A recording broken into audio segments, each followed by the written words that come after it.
সব সময় অপেক্ষা যে কষ্টের হয় তা কিন্তু না। কিছু কিছু অপেক্ষা শান্তির বার্তা বয়ে নিয়ে আসে। তার জ্বলন্ত প্রমাণে বৃষ্টি। বিকেল থেকে আকাশটা কেমন জানি মেঘলা মেঘলা করছে, আর চাতক পাখির মতো বৃষ্টির অপেক্ষায় বসে আছি। এরই মধ্যে হঠাৎ দেখলাম আকাশটা অন্ধকার হয়ে গেল, আর বৃষ্টি পড়তে শুরু করলো, যা আমার মনের সব অপেক্ষা ক্লান্তি দূর করে প্রশান্তি প্রদান করলো। ভালোবাসতে সবাই পারে, কিন্তু অপেক্ষা করতে কজন পারে? আর যারা হাজার বাধা অপেক্ষা দূর করতে পারে, তারাই ভালোবাসার মানুষটাকে পায়, ঠিক বৃষ্টির মতো করে।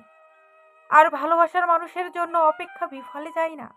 বৃষ্টির মতো প্রশান্তি দান করে যারা শুধু অপেক্ষা করতে পারে। আর যারা অপেক্ষা করতে পারে না, তাদের জীবন রৌদ্রদাহে পুড়ে ছারখার হয়ে যায়।